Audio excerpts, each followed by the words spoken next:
وأشهد أن لا إله إلا الله وحده لا شريك له وأشهد أن محمدا عبده ورسوله يا أيها الذين آمنوا اتقوا الله حق تقاته ولا تموتن إلا وأنتم مسلمون يا أيها الناس اتقوا ربكم الذي خلقكم من نفس واحدة وخلق منها زوجها وبث منهما رجالا كثيرا ونساء واتقوا الله الذي تساءلون به والأرحام إن الله كان عليكم رقيبا يا أيها الذين آمنوا اتقوا الله وقولوا قولا سديدا يصلح لكم أعمالكم ويغفر لكم ذنوبكم ومن يطع الله ورسوله فقد فاز فوزا عظيما أما بعد فإن أصدق الحديث كتاب الله وخير الهدي هدي محمد صلى الله عليه وسلم وشر الأمور محدثاتها وكل محدثة بدعة وكل بدعة ضلالة وكل ضلالة في النار أما بعد فأعوذ بالله من الشيطان الرجيم بسم الله الرحمن الرحيم يا أيها الذين آمنوا من يرتد منكم عن دينه فسوف يأتي الله بقوم يحبهم ويحبونه أذلة على المؤمنين أعزة على الكافرين يجاهدون في سبيل الله ولا يخافون لومة لائم ذلك فضل الله يؤتيه من يشاء والله ذو الفضل العظيم وقال النبي صلى الله عليه وسلم من أحب لقاء الله أحب الله لقاءه মহান আল্লাহ সুবহানাহু ওয়া তাআলা শুকর আদায় করছি তিনি আমাদেরকে সালাতের এবং তার পূর্বে জিকির অর্থাৎ খুতবায়ের উদ্দেশ্যে মসজিদে আসার তৌফিক দান করেছেন বলি আলহামদুলিল্লাহ। রাসূলুল্লাহ সাল্লাল্লাহু আলাইহি ওয়াসাল্লামের উপর দরুদ এবং সালাম বর্ষিত হোক। আল্লাহুম্মা সাল্লি ওয়া সাল্লিম আলা নবিয়িকা মুহাম্মদ আল্লাহুম্মা সাল্লি আলাইহি আল্লাহুম্মা বারিক আলাইহি। সূরাতুল মায়েদায় আল্লাহ সুবহানাহু ওয়া তাআলা তিনি উল্লেখ করেছেন সূরাতুল মায়েদার ৫৪তম আয়াত, বাসায় গিয়ে আয়াতটা ভালো করে পড়বেন। আল্লাহ তাআলা বলেছেন ইয়া আইয়ুহাল্লাযীনা আমানু, হে ঈমানদাররা। যখনই আল্লাহ বলেন কোরআনে হে ঈমানদাররা, তখন মনোযোগ দিয়ে শুনতে হয়, কারণ আল্লাহ ইজ অ্যাড্রেসিং ইউ। আল্লাহ আপনাকে বলছেন, কাফেরদেরকে বলছেন না, মুশরিকদেরকে বলছেন না, মুনাফিকদেরকে বলছেন না, সাধারণ জনতাকে বলছেন না। স্পেশাল অ্যাড্রেস ফ্রম আল্লাহ। ইয়া আইয়ুহাল্লাযীনা আমানু, দেন ফাসগাউ ইলা খিতাবিল্লাহ, then pay your utmost attention to the address of Allah. আল্লাহ কি বলছেন? বলছেন মান ইয়ারতাদ্দা মিনকুম আন দীনিহি, খেয়াল করবেন আল্লাহ ঈমানদারদেরকে বলছেন মান ইয়ারতাদ্দা মিনকুম আন দীনিহি, তোমাদের মধ্য থেকে কেউ যদি দিন থেকে বিচ্যুত হয়ে যায়। কাদেরকে বলছেন? কাফেরদেরকে না মুশরিকদেরকে? মুমিনদেরকে বলছেন তোমাদের মধ্য থেকে কেউ যদি দিন থেকে বিচ্যুত হয়ে যায়, মুরতাদ হয়ে যায়, দিন ত্যাগ করে, ফাসাউফা ইয়াতিল্লাহু বিকওমিন, তাহলে আল্লাহ তাআলা এমন একটি জাতিকে নিয়ে আসবেন তোমাদের স্থলে যাদেরকে আল্লাহ তাআলা নিজে ভালোবাসবেন। ইউহিব্বুহুম, আল্লাহ উইল লাভ দেম ফার্স্ট। আল্লাহ তাদেরকে আগে ভালোবাসবেন। ওয়া ইউহিব্বুনা, দেন তারা আল্লাহ তাআলাকে ভালোবাসবেন। প্রথম ভালোবাসা আসবে কার থেকে? আল্লাহ থেকে। আল্লাহ উইল লাভ দেম, এবং আল্লাহ সুবহানাহু ওয়া তাআলাকে তারপর তারা ভালোবাসবে। তাদের বৈশিষ্ট্য কি? এক নম্বর বৈশিষ্ট্যটি যে আল্লাহ তাআলা, তোমরা ঈমানের দাবি যারা করছো, মসজিদগুলো হয়তো ভর্তি, মসজিদ তো জায়গা পাওয়া যায় না। ঢাকা শহর বা আপনি যদি বড় শহরগুলোতে দেখেন, তাইলে মসজিদে জায়গা হয় না, রাস্তায় গিয়ে লোকেরা দাঁড়ায়। কিন্তু আপনি ঈমানের ঝলক কয়জনের অন্তরে আছে এটা তো আল্লাহ তাআলা ভালো জানেন, যিনি অন্তর মালিক। তিনি জানেন ঈমান কার কতটুকু। আল্লাহ যাদেরকে বলছেন তারা কারা? এরা হচ্ছে সাহাবায়ে কেরামদেরকে সামনে রেখে আল্লাহ সুবহানাহু ওয়া তাআলা কথা বলছেন। আমাদের মতো না, যারা এই পৃথিবীর শ্রেষ্ঠতম মানুষ, এদের চেয়ে উত্তম মানুষের পৃথিবী কোনোদিন দেখেও নাই, দেখবেও না। এবং আল্লাহ তাআলা তার রাসূলকে যদি অন্য কোনো মুজিজা না দিয়ে কেবল সাহাবীদেরকে দিতেন, তাইলে আর কোনো কিছু লাগতো না। আবার বলছি, আপনারা যারা বিভিন্ন প্রতিষ্ঠান চালান বা পরিবার চালান, পরিবারের বড় আপনি বাবা অথবা মা, এই পরিবারের 3-4টা সদস্য, এদেরকেই তো আমরা ঠিক রাখতে পারি না। এর কয়জনের মধ্যে দিনদারি আছে? অনেক বড় দিনদার লোক, কিন্তু তার পরিবারের সদস্যরা দিন প্র্যাকটিস করে না। এরকম আছে কিনা? আছে। অথবা আমরা প্রতিষ্ঠান চালাই 10-15, 1-2 জন, 5 জন, 10 জন, 15 জন, 20 জন লোক, তার মধ্যেই অধিকাংশের মধ্যে দিন নাই সত্যিকার অর্থে। কিন্তু রাসূল ইসলামের সাথে 1-200 লোক না, 1-2 হাজারও না। এবং এদের ব্যাপারে আল্লাহ তাআলা বলছেন রাদিয়াল্লাহু আনহুম ওয়া রাদু আন। সূরাতুল ফাতহ, যেটাকে বিজয়ের সূরা বলা হয়, সূরাতুল ফাতহ, এই সূরাটিও বাসায় গিয়ে পড়বেন, সূরার প্রেক্ষাপট পড়বেন অনুগ্রহ করে। এবং দেখেন 1400 সাহাবী রাসূল সাল্লাল্লাহু আলাইহি ওয়াসাল্লাম কোথায় গেলেন? মক্কায় হজ করার জন্য। কারণ আল্লাহ তাআলা তার রাসূলকে স্বপ্নে দেখিয়েছেন যে তিনি হজ করছেন, আর নবী রাসূলদের স্বপ্ন যেহেতু ওহির অংশ, সেই কারণে তিনি হজ করতে গেলেন 1400 সাহাবীদেরকে নিয়ে। তিনি বললেন যে আমি স্বপ্নে দেখেছি আমি বাইতুল্লাহ জিয়ারত করছি। It indicates that he is commanded by Allah. আল্লাহ তাকে নির্দেশ দিয়েছেন। আল্লাহ যখন তাকে নির্দেশ দিয়েছেন তখন রাস্তা তো আল্লাহই পরিষ্কার করে দেবেন। আল্লাহ নির্দেশ দিয়েছেন, তার রাসূল কাজটি করছেন। ওয়ামান আসদাকু মিনাল্লাহি কিলা, আস-সাদিকুল আমিন। এক আস-সাদিক থেকে আরেক আস-সাদিক বলছেন। আসদাকু আল্লাহ সুবহানাহু ওয়া তাআলা সবচেয়ে, আল আসদাক সবচেয়ে সত্যবাদী, আরেক সত্যবাদী এ কথা বলছেন। এক সত্যবাদীর তথ্য আরেক সত্যবাদী জানিয়ে দিচ্ছেন। অতএব এখানে মিথ্যার শব্দের লেশ মাত্র নাই। আর সাহাবায়ে কেরামরা তো এমন একটা অবস্থা, রাসূলুল্লাহ সাল্লাল্লাহু আলাইহি ওয়াসাল্লাম 1400 কে নিয়ে বাইর হলেন মদিনা থেকে, কিন্তু তিনি বুঝতে পারলেন যে কাফেররা যখন, মুশরিকরা, কুরাইশরা যখন জানলো 1400 লোক নিয়ে তিনি মক্কায় আসছেন, এর মধ্যে কিন্তু 3টি যুদ্ধ হয়েছে, 3টি যুদ্ধে প্রায় তার পরাজিত। এখন তাদের শক্তি সামর্থ্য প্রায় ওই লেভেলের নাই। এই 1400 লোককে মোকাবেলার মতো সামর্থ্য তাদের নাই। অর্থাৎ তারা ভাবছে হজের সিজনে, সেশনে, সময়ে তারা মক্কার উদ্দেশ্যে রওনা দিয়েছেন। এই সময় তাদেরকে বাধাও দেওয়া যাবে না। আবার যদি তাদেরকে ছেড়ে দেওয়া হয় তাহলে তো পরাজিত। তোমাদের বিরুদ্ধে যুদ্ধ করলাম তোমাদেরকে শেষ করে দেওয়ার জন্য, আর তোমরা আমাদের দেশে এসে নির্বিঘ্নে হজ করে যাও, এটা কেমনে হয়? এটা কি হয় নাকি? অসম্ভব। একটা শাকের করাতে পড়েছে কুরাইশরা, কাফেররা। তারা কি করবে বুঝতে পারছিল না। রাসূলুল্লাহ সাল্লাল্লাহু আলাইহি ওয়াসাল্লাম তিনি একটা জায়গায় এসে, আমি সব জায়গার নাম বলছি না লম্বা না করার জন্য, একটা জায়গায় এসে তিনি বুঝলেন যে কাফেররা তাকে আসতে দেবে না। এবং এর মধ্যে খালিদ ইবনে ওয়ালিদ তখন ইসলাম গ্রহণ করেননি। খালিদ ইবনে ওয়ালিদ প্রায় 100 লোকের তাদেরকে মুখ ঢেকে নিয়ে রাসূল সাল্লাল্লাহু আলাইহি ওয়াসাল্লামকে আক্রমণ করার জন্য পথিমধ্যে বাধা দেওয়ার জন্য চেষ্টা করলেন। রাসূল সাল্লাল্লাহু আলাইহি ওয়াসাল্লাম তাদের অনেককে ধরে ফেললেন, এবং ধরার পর তার মুখ ঢেকে এসেছিল যেন তাদেরকে কেউ না চিনতে পারে। কারণ হজের সিজনে যেহেতু আল্লাহ তাআলা বলেছেন 4টি নিষিদ্ধ মাস আছে। কয়টা নিষিদ্ধ মাস? জিল কাদা, জিল হজ এবং মুহররম, 3টা পরপর, আর হলো কি রজব। এই যে মানে 4টি মাস নিষিদ্ধ মাস, এই মাসে তো যুদ্ধ বিগ্রহ করা যায় না। লা তাজলিমু ফীহিন্না আনফুসাকুম, আল্লাহ তাআলা বলেছেন কুল কিতালুন ফীহি কাবীর। এখানে যুদ্ধ করা অনেক বড় অপরাধ, করা যায় না। এটা জাহেলি যুগ থেকে লোকেরা এটা প্র্যাকটিস করে। এই সময় তিনি সফর করছেন, তাকে তো বাধা দেওয়া যায় না। এই কারণে ওরা মুখ ঢেকে এসছে যেন তাদেরকে চেনা না যায়। কারণ আরব দেশে সে মরুভূমিতে মরুদস্যু থাকে, ডাকাতরা থাকে, মনে করবে লোকেরা ডাকাত, কিন্তু রাসূল তো বুঝতে পেরেছেন ওরা কারা। তাদেরকে ধরে নিয়ে আসেন, তাদের মুখ খুলে ফেললেন। মুখ খুলে ফেলার পর দেখা গেল এগুলো সব কি কুরাইশদের লোক। অতএব তারা এক্সপোজড, যারা অপরাধী।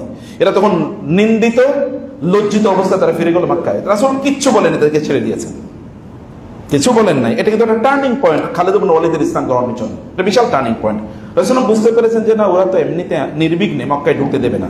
তখন তিনি এমন একটা রাস্তা নিলেন যে রাস্তাটি খুবই কণ্টকাকীর্ণ। আরব দেশে আপনারা যা গিয়েছেন মক্কা থেকে মদিনায়, দেখেছেন যে পুরো মানে মরুভূমি জুড়ে এখানে পাথর ভর্তি। সব জায়গার পাথর কিন্তু একরকম না, মসৃণ না। কিছু কিছু জায়গায় পাথর তলোয়ারের মতো চিকন এবং ধারালো, ওখানে পা লাগলে আপনার পা কেটে যাবে। এইরকম পাথরে একটা রাস্তা দিয়ে তিনি হুদায়বিয়া নামক জায়গায় গিয়ে থামলেন, যেটি হারাম এর খুবই কাছাকাছি। হারাম মানে তো একটা বিশাল একটা এরিয়া, এর বাইরের অঞ্চলটাকে বলা হিল। এই হারামের সবচেয়ে কাছাকাছি একটি জায়গা হুদায়বিয়া, এখানে গিয়ে তিনি থামলেন। এবং এরপর রাসূলের আল কাসওয়া, রাসূলের ওটের নাম কি? কাসওয়া। আপনার গাড়ির নাম কি? Mercedes Benz. রাসূলেরটার নাম কি?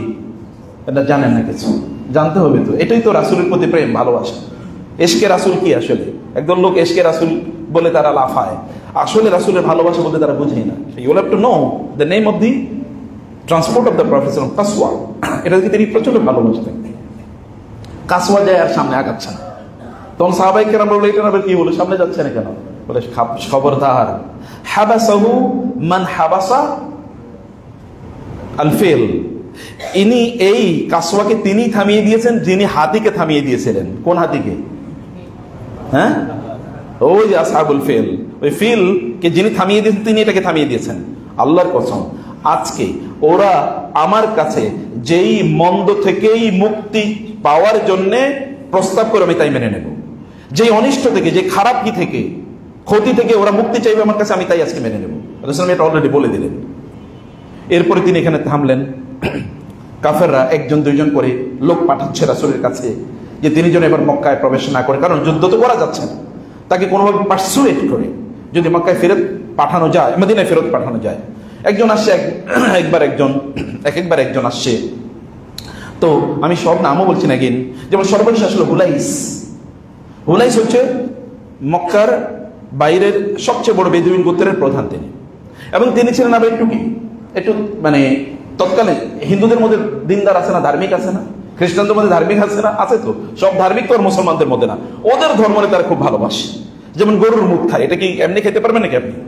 গরু পায়খানা খায়, এটা কি আপনি এমনি খেতে পারবেন? পারবেন না, তোরা তো ভালোবেসে খায় তারা, অতএব এটার একটা ভালোবাসা তারা আছে। এই লোকগুলো তারা তাদের ধর্মকে ভালোবাসত এবং তারা মূর্তি পূজাকে ভালোবাসত। এর মধ্যে একজন নাম ছিল হুলাইস। হুলাইস আসছে, আসার পরে হুলাইস রাসূল সর্বশেষ হুলাইস এসে, তারপরে আরো একজন এসে। হুলাইসকে যখন রাসূল দেখলেন, তখন রাসূল জানতেন যে ওকে খুবই মানে সে খুব ধর্মপ্রবণ, বা সে তার ধর্মকে ভালোবাসে। সে কারণে রাসূল বললেন, তোমরা সবাই এহরামের কাপড় পরা তো সবাই আছে, কারণ তারা তো হজ করতে এসছে, এবং তিনি বললেন সবাই দাঁড়িয়ে যাও এবং তালবিয়া করো, আর তোমাদের কোরবানের উটগুলোকে সামনে রেখে দাও। তারা সবাই যখন এটা দেখছে, হুলাইস ওই যে দূরে, ওইখান থেকে চলে যাচ্ছে, এদিকে আর আসেই না, তার আগে আরেকজন এসছে। আসার পরে সে রাসূল সাল্লাল্লাহু আলাইহি ওয়াসাল্লামকে বিভিন্নভাবে বলার চেষ্টা করছিল, আপনি এবার যায়েন না, ওরা আপনাকে মানে হত্যা করবে, ইত্যাদি ইত্যাদি ইত্যাদি। এবং সে রাসূল সাল্লাল্লাহু আলাইহি ওয়াসাল্লামের খুবই কাছে আসছেন, তিনি পরে ইসলাম গ্রহণ করেছেন, এবং রাসূল সাল্লাল্লাহু আলাইহি ওয়াসাল্লামের খুবই কাছে এসে তিনি রাসূলের সাথে কথা বলতে চাচ্ছিলেন। আরব দেশে তৎকালীন সময়ে এরকম একটা ইস্যু ছিল যে আপনি কারোর সাথে একটু প্যাটিং, এক ধরনের লাভ, এটা অ্যাফেকশন শো করতে হলে আপনি তার দাঁড়িয়ে ধরবেন, আই লাভ ইউ, আপনি এরকম করেন, আই রেসপেক্ট ইউ, এরকম করতেন। তো উনি যতবারই রাসূলের দিকে তার হাতটা বাড়িয়ে দিয়েছে, তার হাত মানে ধরার জন্য, দাঁড়িয়ে ধরার জন্য, ততবারই একজন তার তলোয়ারের বাট দিয়ে তার হাত দিচ্ছে, খবরদার রাসূলের দিকে তোমার হাত বাড়ায়ও না, বাট দিয়ে বাড়িয়ে দিচ্ছে। আরেকবার বলছে, আরেকবার আগিয়ে দিচ্ছে, আরেকবার বাট দিয়ে বাড়িয়ে দিচ্ছে, আরেকবার আগিয়ে দিচ্ছে, আরেকবার বাট দিয়ে বাড়িয়ে দিচ্ছে। তিনি বলেন, মান হাদা ইয়া মুহাম্মদ, তারা তো মোহাম্মদ বলতো, তারা তো রাসূল সাল্লাল্লাহু আলাইহি ওয়াসাল্লাম বলতো না। ইনি কে? মোহাম্মদ। বলো তোমার ভাতিজা হিশাম। ও, হিশাম বলছে, আল্লাহর কসম, এরপরে যদি তোমার হাত আমার রাসূলের দিকে আরেকবার বাড়ে, তাহলে এতক্ষণ তো বাট দিয়ে বাড়িয়ে দিয়েছি, এরপরে কিন্তু হাত একেবারে কেটে ফেলবে, হাত নিয়ে আর তোমার এলাকায় যেতে পারবে না। সর্বনাশ!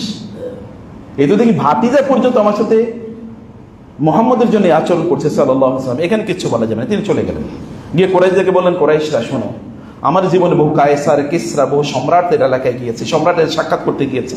আল্লাহর কসম, ওই সম্রাটদেরকে তাদের অনুসারীরা বা তাদের সভা পরিষদে যারা আছেন তারা যতটা রেসপেক্ট করে, মুহাম্মাদের অনুসারীরা সাল্লাল্লাহু আলাইহি ওয়াসাল্লাম তাকে তার চেয়ে এত বেশি রেসপেক্ট করে। আমি কেবল কয়েকটা উদাহরণ বলছি। তিনি যখন ওযু করেন, ওযুর যে পানিটা বাকি থাকে, ওই পানিটা নেওয়ার জন্য তাদের মধ্যে কাড়াকাড়ি লেগে যায়, কেউ অবশিষ্ট পানিটা নেন, তাকে একটু সাপোর্ট করবে, কেউ একটু হেল্প করবে, কোন কাজ করবেন, ওযুর পানি তাকে এগিয়ে দেবে, এটার জন্য কাড়াকাড়ি লাগে। তিনি কোনো নির্দেশ দিলে ওই নির্দেশটা সবার আগে কে পালন করবে, এটা নিয়ে প্রতিযোগিতা লাগে, কে সবার আগে করবে। এমনকি তারা তাকে এমন সম্মান এবং শ্রদ্ধা করে, তিনি যখন কথা বলেন তখন তারা এমন ভাবে চুপ করে থাকে যেন তাদের মাথার উপর পাখি, একেবারে নড়াচড়া পর্যন্ত তাদের বন্ধ। তাকে তারা এমন রেসপেক্ট করে যে তার দিকে তারা এরকম চোখ ফুল চোখে তাকায় না পর্যন্ত। খেয়াল করবেন, আপনি হয়তো ল্যাঙ্গুয়েজ ভালো করে বা নাও বুঝতে পারেন, কারণ বাংলাদেশে তোরা বোঝা যায় না, যে তারা তাকে এত সম্মান করে যে তার দিকে সরাসরি এরকম তাকায় না, এরকম মাথাটা নিচু করে তার কথা শুনে। আল্লাহর কসম, এরকম লোক আমার পৃথিবীতে, আমার জীবনে আমি কোনোদিন দেখি নাই। এই মুহাম্মদ এবং তার অনুসারীদেরকে তোমরা বাধা দিও না, বাধা দিলে তোমরা বিপদে পড়বা। তো বলে মিয়া তোমার কথা অনুসারে আমরা চলবো, তুমি যাও। সে বলে আমি কিন্তু আমার কথা বলে গেলাম, তোমরা বিপদে পড়বা, খবরদার। এরপরে হুলাইস গেছে, হুলাইস বলে কুরাইশ তোমরা জানো আমি খুবই ধর্ম প্র্যাকটিস করি, ধর্ম পালন করি, মুহাম্মদ এবং তার অনুসারীরা আমি শুনেছি তারা লাব্বাইক আল্লাহুম্মা তালবিয়া পড়ছে তারা, অতএব তোমরা তাকে কোনোভাবে আসতে বাধা দিও না। ওই যে ইয়াং পোলাপান যারা ছিল ওরা বললো যে তুমি তো মিয়া বেদুইনের বাচ্চা, বেদুইন, তোমার কথা অনুসারে আমরা চলবো। তার তো রাগ উঠে গেছে, মানে কি আমি যা বলে গেছি সেটা অনুসারে তোমাদেরকে চলতে হবে। কুরাইশরা বলে রেখো, মনে রেখো তোমাদেরকে অনেক সাহায্য করেছি, তোমাদের সাথে সকল সম্পর্ক ছিন্ন হবে যদি তোমরা তাকে আসতে বাধা দাও। করে দেখলো সর্বনাশ, আমাদের সব উল্টাপাল্টা হয়ে যাচ্ছে। তখন তাদের সবচেয়ে বুদ্ধিমান একজন কূটনীতিক, ডিপ্লোমেট, তার নাম ছিল সোহেল ইবনে আমের। সোহেল ইবনে আমেরকে পাঠালেন। সোহেল ইবনে আমের যখন আসলেন, আসার পর সোহেল ইবনে আমেরকে দেখে রাসূলুল্লাহ সাল্লাল্লাহু আলাইহি ওয়াসাল্লাম দূর থেকে বললেন, Suhail is coming, your matter will become easy. সাহুল আমরুকুম, সোহেল মানে হচ্ছে সহজ হয়ে গেছেন, যার জন্য কোনো কিছু এমন একজন ব্যক্তি। তো তাকে দেখে রাসূলুল্লাহ আত-তাফাউল বলে, তাফাউল মানে গুড ওমেন, ভালো কোনো জিনিস থেকে একটা ভালো ধরনের প্রত্যাশা ব্যক্ত করা। কোনো জিনিস, আমরা তো খারাপ জিনিস উষ্টা খেয়া পড়লে বলেন বিপদ হবে, তাই না? আবার আরো কত ধরনের কুসংস্কার আছে, কুসংস্কার একটা বিপরীত জিনিস আছে, রাসূলুল্লাহ এটাকে খুব ভালোবাসতেন। তা হচ্ছে কাউকে যেমন রোগীকে দেখে বলতে কি বলতেন, লা বাসা তওর, আর আমরা তো তুমি তো শেষ, প্রায় মরেই তো যাইতেছো। রোগীর দেখলে আমরা এরকম হায় হায় তুমি তো খুবই খারাপ অবস্থায় আছো। ওই রোগী যা ছিল আরেকটা অর্ধেক মরে গেছিল আমাদের সাথে। অথচ রাসূলুল্লাহ বলতেন খুবই অসুস্থ, বলতেন লা বাসা তওর ইনশাআল্লাহ, no problem, you will become okay, তুমি ঠিক হয়ে যাবে দ্রুত। তিনি আত-তাফাউল করতেন, মানে প্রত্যাশা, ভালো প্রত্যাশা তিনি ব্যক্ত করতেন। তিনি বলেন যে সোহেল এসে, অতএব কাম সহজ হয়ে যাবে। এখন সোহেল এসে বলেন আমরা আপনার সাথে চুক্তি করতে চাই। ঠিক আছে, রাসূল কিন্তু এর আগে বলছেন, মনে আছে কিনা, এর আগে তিনি বলেছেন যে ওরা যা আমার কাছে চাই আমি তাই দেবো। কিন্তু এর মধ্যে রাসূল সাল্লাল্লাহু আলাইহি ওয়াসাল্লাম দেখলেন ওরা তো অনেক লোককে পাঠিয়েছে, তিনি এবার তার জামাতা তাকে ওসমান রাদিয়াল্লাহু তাআলা পাঠান। কারণ তৎকালীন মক্কার প্রেসিডেন্ট ছিল সুফিয়ান ইবনে হারব। আবু সুফিয়ান এর রাদিয়াল্লাহু তাআলা আনহু, তিনি পরে মুসলিম হয়েছেন। আবু সুফিয়ানের আপন চাচাতো ভাই হলো ওসমান রাদিয়াল্লাহু তাআলা। অতএব তাকে কোনো কিছু করবেন না তিনি, এই কারণে তিনি পাঠান যে ঠিক আছে আপনি যান। ওসমান সেখানে গেলেন, কিন্তু ওরা যাওয়ার পরে ওসমানকে কোনোভাবে তারা এক ধরনের নজরবন্দি করে ফেলেছে, তাকে তারা আসতেই দেয়নি বিভিন্ন ছুতায়। এমনি সাহাবায়ে কেরামদের মধ্যে একটা রিউমার ছড়িয়ে পড়লো তারা ওসমানকে হত্যা করেছেন। রাসূলুল্লাহ সাল্লাল্লাহু আলাইহি ওয়াসাল্লাম তখন সাহাবায়ে কেরামদেরকে কি করলেন, ডাকলেন। ওই যে শাজারাতুর রিদওয়ান, বায়াত করলেন তিনি সবার একটা গাছের নিচে, যেটাকে রিদওয়ান গাছ বলা হয়, ওই গাছের নিচে তিনি সবাইকে ডাকলেন, তিনি হাত পাতলেন এবং সবাই হাতে বায়াত করলো, ওসমানের মৃত্যুর হত্যার প্রতিশোধ নেয়া না পর্যন্ত আমরা এখান থেকে যাবো না। এমন একটা অবস্থায় রাসূলুল্লাহ সাল্লাল্লাহু আলাইহি ওয়াসাল্লাম এই শপথের কারণে সাহাবায়ে কেরামদের অবস্থা কি, এর মধ্যে ওরা এসে তাদেরকে কিভাবে ফিরিয়ে দেওয়া হয়েছে, এর মধ্যে সোহেল এসে বলছে আমরা সন্ধি করব, এর মধ্যে যদি ওসমান রাদিয়াল্লাহু তাআলা ফিরে এসেছেন কিন্তু তাদের কি রক্ত টকবক করছে, ওরা অন্যায় করছে, আমরা হজ করতে যাচ্ছি, আমরা তো অন্য কোনো কিছু করবো না, ওরা কেন আমাদেরকে বাধা দেবে? এমত অবস্থায় রাসূল আমাদেরকে ডাকলেন, সোহেল আসছে, লেখো। আলী রাদিয়াল্লাহু লিখছেন, রাসূল বললেন লেখো বিসমিল্লাহির রহমানির রহিম। সোহেল প্রথমে অবজেকশন দিল, না বিসমিল্লাহ লেখা যাবে না, বিসমিল্লাহির রহমানির রহিম লেখা যাবে না, কি লিখতে হবে, বিসমিকা আল্লাহুম্মা। বলে মানে কি? বলে হ্যাঁ আমরা তো আর রহমান কাউকে চিনি না, আমরা আল্লাহকে রহমান নামে জানি না, অতএব রহমান লেখা যাবে না, লিখতে হবে বিসমিকা আল্লাহুম্মা। রাসূল বললেন লেখো বিসমিকা আল্লাহুম্মা। এরপর রাসূল লিখলেন মিন মুহাম্মাদির রাসূলিল্লাহ, মুহাম্মদ রাসূলুল্লাহর পক্ষ থেকে, মানে বা তার মাঝে এবং কুরাইশের মাঝে, সোহেল ইবনে আমরের মাঝে। তিনি বললেন যে না আমি তো মুহাম্মদ রাসূলুল্লাহ লিখলে হবে না। বলে কি লিখতে হবে? বলে লিখতে হবে মুহাম্মদ ইবনে আব্দুল্লাহ। বলে কেন? বলে আমরা তো আপনার আল্লাহর রাসূল মানি নাই, তো আপনার আল্লাহর রাসূল যদি মানি নাই তাহলে তো যুদ্ধ হতো না, অতএব আমরা তো ওই জন্যই যুদ্ধ করছি, আমরা আল্লাহ রাসূল হিসেবে আপনাকে মানি নাই, অতএব এটা লেখা যাবে না, লিখতে হবে মুহাম্মদ ইবনে আব্দুল্লাহ।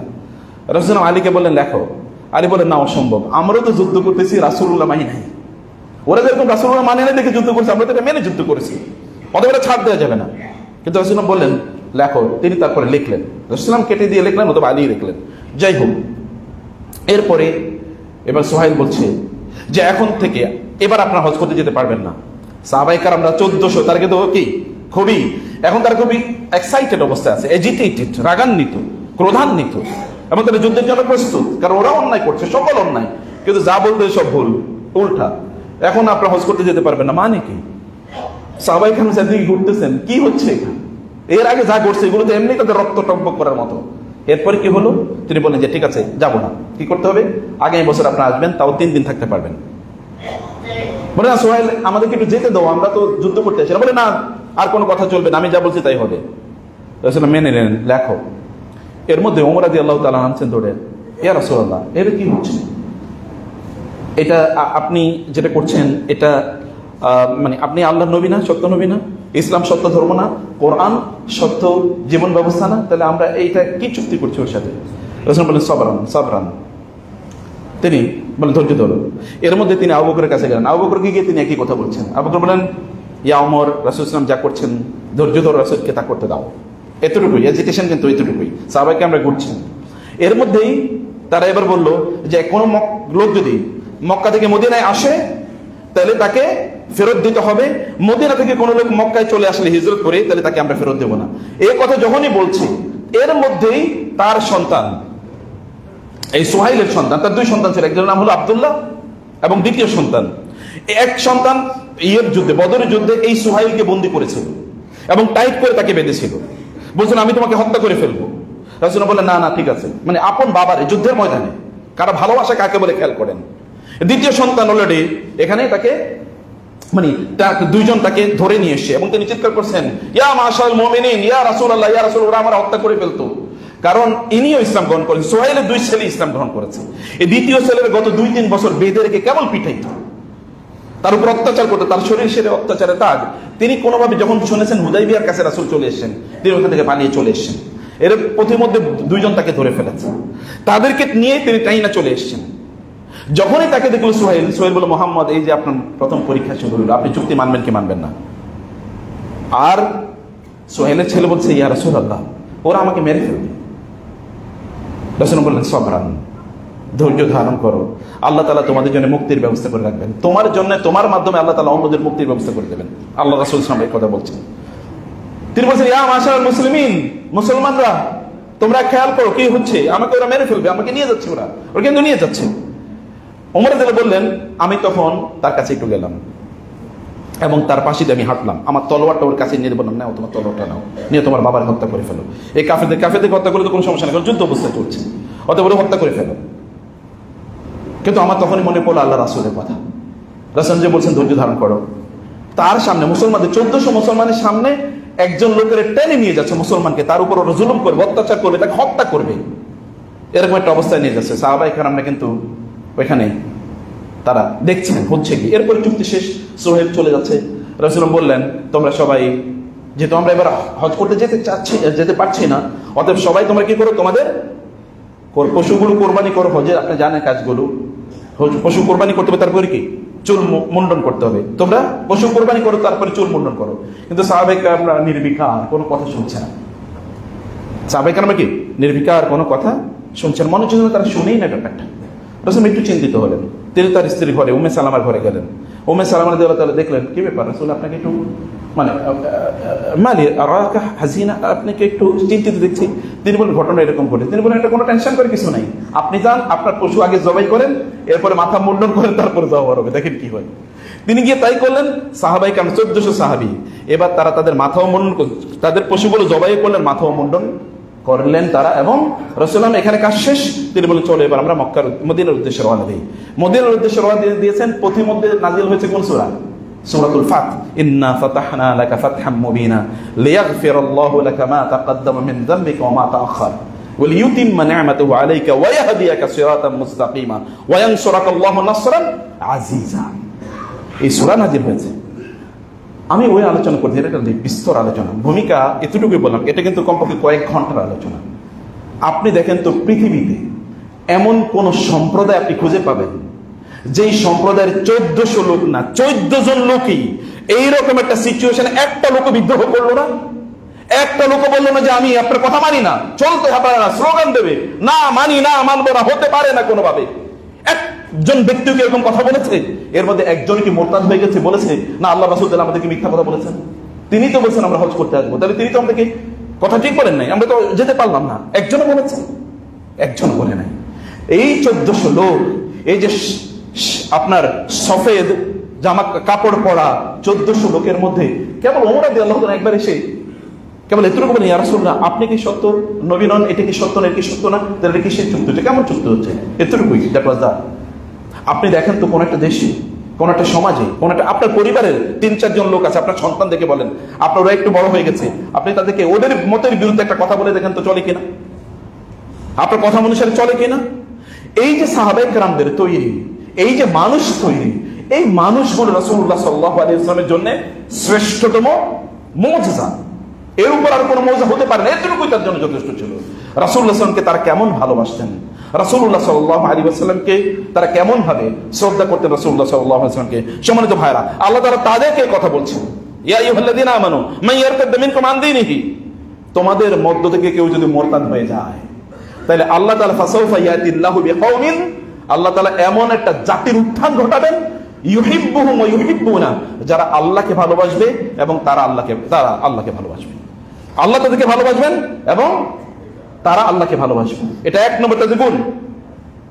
এবং 2 নম্বর কি, আজিল্লাতিন আলাল মুমিনিন, তারা মুমিনদের ব্যাপারে খুবই কোমল, তারা মুমিনদের সাথে সুন্দর করে কথা বলে, উত্তম আচরণ করে। আপনারা যখন ব্যবসা বাণিজ্য করেন, আপনাদের এলাকায় তো ধরেন অমুসলিম প্রচুর পরিমাণ আছে, আপনি যখন ব্যবসা করেন তখন কার দোকান থেকে কিনতে যান, যে দোকানে একটু কম পাবেন, কিন্তু আপনার মুসলিম ভাই অথবা দিনী ভাই, ওই দিনী ভাইয়ের দোকান থেকে 1 টাকা বেশি হবে, এই কারণে তাকে অ্যাভয়েড করেন, তার দিকে তাকানো না, চোখও দেন না।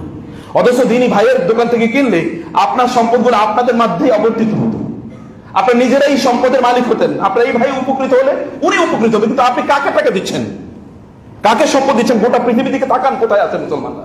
ইহুদিরা কেন গোটা পৃথিবী নিয়ন্ত্রণ করছে আপনারা বুঝেন না এটা? ইহুদিরা যেখানে আছে, ওরা ওই যে সব শেয়ারের এক রা, এরকম বাংলায় বলে না, ওরা যেখানে আছে ওরা সব ওদের সাথে ছাড়া কারোর সাথে ব্যবসা করবে না, সব টাকা ওদের সম্পদ ওদের মাঝে আবর্তিত হবে।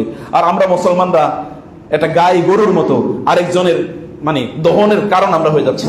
আমরা নিজের মধ্যে কোনো ব্যবসা বাণিজ্য নাই। মুসলিম দেশগুলো নিজের মধ্যে ব্যবসা বাণিজ্য যদি করতো, মুসলিম দেশগুলো তারা একটা ইউনাইটেড নেশন যদি তারা তৈরি করতো, তাহলে পৃথিবীতে মুসলমানদের দিকে তাকানোর মতো ক্ষমতা আছে নাকি কারণ?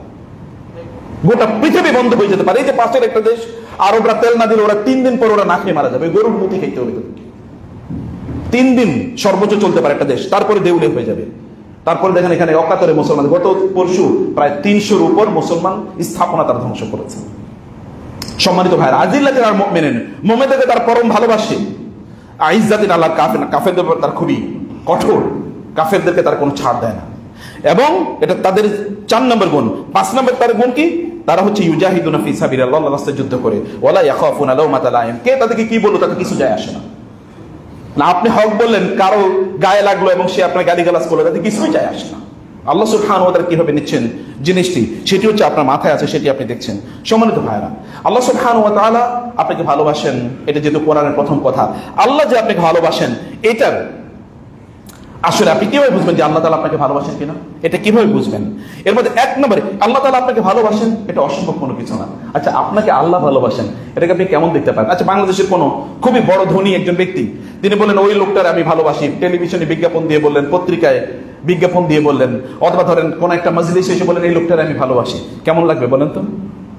আপনি তখন বলবেন আচ্ছা ঠিক আছে, আসেন আপনার সাথে একটা ছবি রাখি এবং এটাকে আমি একেবারে সোনা দিয়ে বাদাই করে রাখি। দেখেন না রাজনীতির লোকেরা, তারা অমুকের সাথে একটু পাতি নেতার সাথে ছবি আছে, এটাও বাদাই করে রাখে। একজন খুবই প্রভাবশালী কোনো মানুষ আপনাকে ভালোবাসে, এতটুকু যদি আপনি স্মৃতি হিসেবে ধারণ করেন, আল্লাহ আপনাকে ভালোবাসবেন, এটা কেমন কথা হতে পারে? আল্লাহ সুবহানাহু কে? তিনি মালিকুল মুলক, তিনি সবকিছুর মালিক, এই মহারাজত্বের তিনি মালিক। লিল্লাহি মুলকুস সামাওয়াতি ওয়াল আরদ, আসমান এবং জমিনের মালিক, এই দুনিয়ার মালিক, তিনি আখিরাতের মালিক। মালিক ইয়াউমিদ্দিন, তিনি আখিরাতের মালিক, কোনো কিছু তার মালিকানার বাইরে নাই। সেই মহান আল্লাহ সুবহানাহু ওয়া তাআলা, মালাকুতাস সামাওয়াতি ওয়াল আরদ, সেই মহান আল্লাহ সুবহানাহু ওয়া তাআলা আপনাকে ভালোবাসবেন। আল্লাহ সুবহানাহু ওয়া তাআলা এমন যদি খুবই ধনী ব্যক্তি, প্রভাবশালী কোন ব্যক্তি আপনাকে ভালোবাসবেন, এটা কেমন বিষয় আপনার জন্য হতে পারে? আর আল্লাহ সুবহানাহু ওয়া তাআলা আপনাকে ভালোবাসবেন, এটা কেমন হতে পারে? ভাই বোন, আল্লাহ আপনাকে ভালোবাসেন, এটা 1 নম্বর প্রমাণ হলো আল্লাহ তাআলা দুনিয়ার ভেতরে ডুবে যাওয়া থেকে আল্লাহ আপনাকে রক্ষা করছেন। ভালো করে খেয়াল করেন বিষয়টা। ভাই আপনি কেমন আছেন? আলহামদুলিল্লাহ খুব ভালো আছি। মানে কি? ব্যবসা বাণিজ্য ভালো চলতেছে, চাকরি বাকরি ভালো চলতেছে, বাড়ি গাড়ি আছে, এটাই তো আপনি আলহামদুলিল্লাহ ভালো আছি নাকি? আপনি কি তখন আল্লাহর নেয়ামতের কথা চিন্তা করেন? না, আলহামদুলিল্লাহ আমি ইসলামের উপর আছি, আমি দিন প্র্যাকটিস করছি, আমি একটা দিনই এনভায়রনমেন্টে আছি, আমি একটা দিনই ভাই বোনদের সাথে উঠা বসা করি, এটা তো আপনার মাথায়ও নাই। এবং আপনি এটা জিজ্ঞাসা করেন না। আপনি যখনই জিজ্ঞেস করেন ভাই কেমন আছেন, তখন মানে আপনার চাকরিটা কেমন চলছে, ব্যবসা কেমন চলছে, এগুলো আপনার মাথায় তখন আছে। কিন্তু আপনি দেখেন ভালো আছি মানে কি? ভালো আছি, এটা সালফে সালেহিন সাহাবায়ে কেরাম কোরআন এবং সুন্নাহর দৃষ্টিভঙ্গি কি? কোরআন এবং সুন্নাহর দৃষ্টিভঙ্গি কি? আল্লাহ সুবহানাহু ওয়া তাআলা আপনাকে ভালোবাসেন মানে দুনিয়া দারি থেকে আল্লাহ তাআলা আপনাকে রক্ষা করছেন। রাসূলুল্লাহ সাল্লাল্লাহু আলাইহি ওয়াসাল্লাম সেই কথা বলেছেন, ইন্নাল্লাহা লা ইয়াহমি আবদাহু আল মুমিনা মিনাদ দুনিয়া ওয়া ইউহিব্বুহু। আল্লাহ যদি কোনো বান্দাকে ভালোবাসেন তখন দুনিয়া থেকে তাকে আল্লাহ তাআলা রক্ষা করেন, দুনিয়ার ভেতরে ঢুকে যাওয়া থেকে তাকে রক্ষা করেন। কামা তাহমাউনা মারিদাকুম আত-তাআম ওয়াশ-শারাবা তাখাফুনা আলাইহি, যেমনি ভাবে তোমরা তোমাদের মধ্যকার কোন রোগী ব্যক্তিকে বিভিন্ন ধরনের খাবার দাও না, এগুলো থেকে তাকে দূরে রাখো।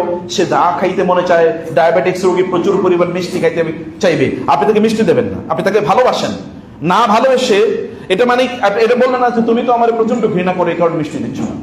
যার হাই ব্লাড প্রেশার তাকে আপনি নিশ্চয়ই অথবা ধরেন খুব বেশি ধরনের গরুর গোশত বা অন্য জিনিস দেবেন না, কারণ আপনার তার প্রেশার আরো বেড়ে যাবে। এর মানে না যে আপনি তাকে ঘৃণা করছেন, আপনি তাকে ভালোবাসেন। আল্লাহ রাসূল বলছেন, তার মানে কি আমি বলছি যে আপনি দুনিয়ার কোনো কাজ করবেন না? না, আপনাদেরকে মনে রাখতে আপনার দুনিয়ার মালিক। ইন্নী জাইলুন ফিল আরদি খলিফা, আমি দুনিয়ায় খলিফা বানাচ্ছি। খলিফা মানে দুনিয়া এরা প্রতিনিধিত্ব করবে, এটা দুনিয়ার মালিক হবে, দুনিয়াকে তারা চাষাবাদ করবে। লা ইস্তাখলিফান্নাকুম ফিল আরদি কামা ইস্তাখলাফাল্লাযিনা মিন ক্বাবলিকুম, আল্লাহ তাআলা তোমাদেরকে এই দুনিয়ার মালিক বানাবেন যেমনি ভাবে তোমাদের পূর্বপুরুষদেরকে মালিক বানিয়েছিলেন। আপনি দুনিয়ার মালিক হবেন যেমনি ওমর রাদিয়াল্লাহু আনহু হয়েছেন, আবু বকর রাদিয়াল্লাহু আনহু হয়েছেন, অথবা মুসলিম শাসকরা দিনদার শাসকরা হয়েছেন, আপনিও তা হবেন। কিন্তু এইটা আপনার নিজের স্বার্থেই কেবলমাত্র হবেন এরকম না। আপনার সম্পদের অনেক সম্পদের মালিক, এটা কতটুকু দিনের জন্য কাজে লাগছে বলেন? কতটুকু আপনার আত্মীয় স্বজনের কাজে লেগেছে? কতটুকু মুসলিম উম্মার জন্য কাজে লেগেছে বলেন? আপনি যে সম্পদের মালিক মুসলিম উম্মার জন্য কতটুকু কাজে লেগেছে? আপনি তো মুসলিম উম্মার সদস্য।